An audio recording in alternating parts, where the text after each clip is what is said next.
Hey everybody, this is Brandon with YRefi, and we're going to cover the proposal by the federal government to forgive student loans. The recent Biden-Harris administration proposal that they're looking to push through. Who's to say whether or not they're actually going to get anything through, but let's kind of go through the 9 rules that they set out and see maybe where you might fall. Rule number 1.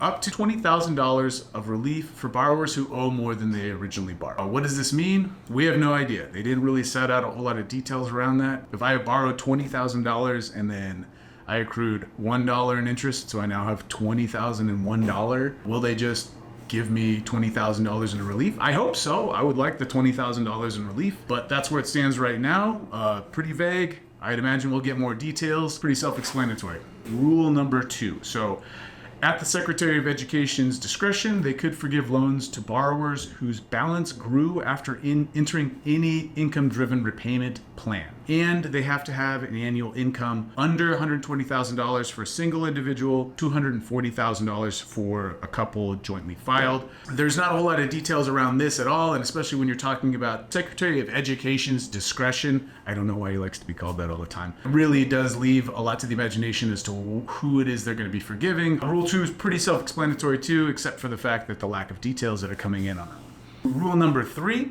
eliminating federal student loan debt for borrowers entering repayment at least 20 years ago and 25 years ago for borrowers with graduate school debt. Say back in 2000 for your underwater basket weaving from the Pima Community College and you haven't totally made all your payments on that loan, you could see relief here. Now, the question comes into, well, what if I borrowed more money in 2016? Does that debt get forgiven as well? Because I technically started repayment back in 2000, but now it's 2016 debt.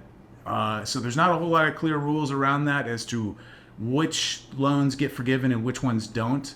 And then for the graduate school debt, I'm not sure why it's 25 years. Maybe doctors just, need more time to get their school debt repaid. I don't know. We'll see. But we're looking for more details on that as well. Now, rule number 4, relief to any borrower with a commercial loan from the Family Federal Education Loan Program that entered repayment before July 1st, 2000.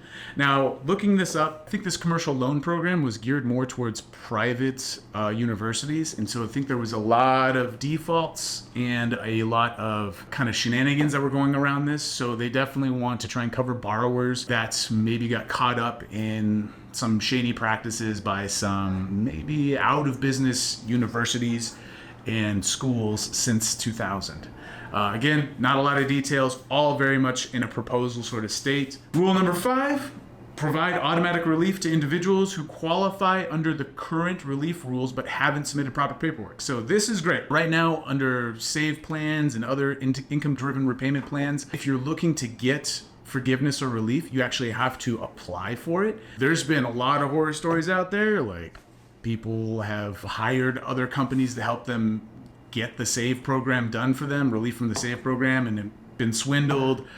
People have submitted improper paperwork. They've been confused about how to get things done. The administration has been slow about things. They want to smooth this out, streamline it, and just make it automatic for everybody, which is how I like my cars. It's how I want my student loan relief to happen. Just, it happens, right? That seems pretty self-explanatory. Let's see if they can actually pull that off. I've never seen the government do anything automatically like that. Rule 6, like Rule 5, this provision plans to provide automatic relief to borrowers who are eligible for existing school closures but haven't submitted paperwork. So right now, if your school has closed or had closed in the past, you might be eligible for relief under current rules, but you have to submit a bunch of paperwork for that. So now you can get that relief without submitting paperwork. So again, automatic, love it. Like, it's hopefully if they actually get it taken care of, it's going to be a huge help to a lot of people. Rule 7 provides relief to borrowers that attend schools who lost federal aid due to secretarial actions. So if the Department of Education closed a school down, you could get automatic relief if that applies to you. So if your school closed down, you could get automatic relief. And a lot of times when they close these schools down, it's because there's high default rates. The debt to income ratio was extremely high. You're talking like, beauty schools that charge like hundreds of thousands of dollars to attend, and then the people end up making $40,000 a year. Like, we're going to help those people out.